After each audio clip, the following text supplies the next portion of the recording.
Hello, I'm going to try again. I'm sorry I got cut off last time. I'm just talking really about the fact that the mainstream media, the Western mainstream media, have got its knickers in a twist, completely in a twist, about this small fire in a bucket on a train in London. It's a small fire. It wasn't a massive terrorist attempt, and it was an amateur thing, and I don't care. They keep talking about how it was like the mother of all bombs, really. It wasn't the mother of all bombs. Nothing bloody happened. Meanwhile, the whole mainstream media is ignoring the genocide and ethnic cleansing of the Rohingya Muslims. What the hell has the world come to? What the bloody hell has the world come to if the mainstream media can still be harping on about a small fire in a bucket and a woman with a bandage round her head with not a speck of dust on her from this so-called fireball that ripped through the carriages? It's all utter bollocks, and I'm sick of it. I am sick of this scaremongering mainstream media.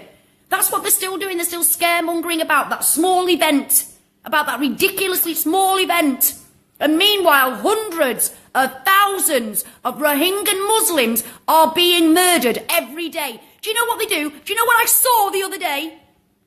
I saw a man take off his shoes and pick up a baby. And he took off his shoes so he could swing around and throw that baby in a fire. And throw that baby in a fire. Now that's real. That's real. So why the bloody hell? Why the bloody hell are the mainstream media ignoring that? How can they ignore that and concentrate on a poxy little fire that wasn't even a fire? It looked like a match had lit. I can't bear to see the suffering, and I can't bear to see this one-sided bullshit. We have to start standing up to our media. If you are still paying your television licence in Britain, stop! Because they don't deserve a bloody penny of it. While they can ignore babies being trodden on and burned. While they can do that, and concentrate on scaremongering and fearmongering about ISIS and Islamic terrorism. Look what Buddhists, so-called Buddhists, are doing to hundreds of thousands of people, but the mainstream media in the West doesn't give a shit about them because they're Muslims. They deserve to live in peace and have a land of their own. Or if they can't have a land of their own, at least be deemed as equal citizens. Equal citizens in the country that they're living in. What are they going to do? It seems to me like the UN and the West are just going to let them all die. Just going to let them all die. And there'll be no Rohingya left. And then they'll go, oh, we should have done something. Yes, you should. United Nations. Donald Trump, Theresa May, where are you? Where are you? Do something. What's the bloody point in the UN? What's the point in the UN? Yes, it's genocide. Yes, it's ethnic cleansing, but we're just going to sit here and do bugger all. If you could see the things that I've seen. If the mainstream media actually showed you what is happening there instead of their 5-minute little supposed news story. I can't bear any more of it. I can't bear to live in a world where some people are more important than other people. It doesn't matter what your religion is. It doesn't matter how wealthy you are. There is no one person any more important than another. No one. So please, if you're seeing this, speak out for the Rohingya Muslims before there's just none of them left.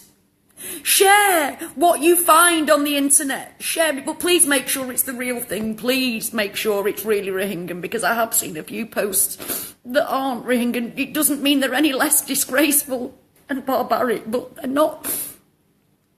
We must share the truth because the mainstream media aren't. And when I can see a man swinging a baby round and then take off his shoes so he can turn round better before throwing them in the fire.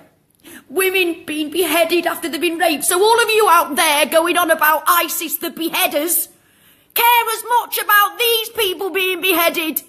But don't you care about them because they're only Muslims, Rohingya? Don't you care about that? So not another bloody word about head choppers from you lot until you speak up for the Rohingya Muslims. Because I know fine well that one day my children, my grandchildren are going to ask, what did you do? And I'll say, I spoke up, at least I spoke up.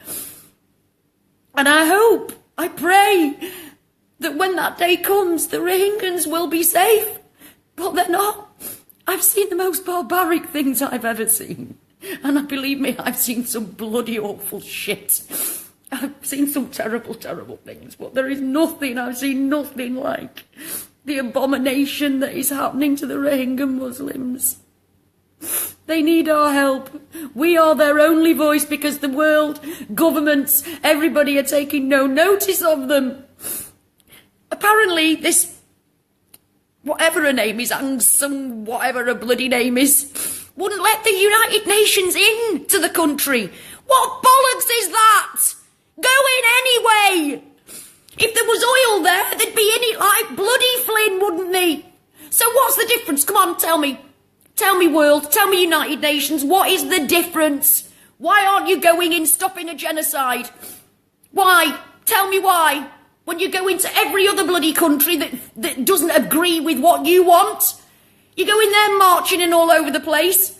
And our media is an absolute bloody disgrace. A disgrace. They can ignore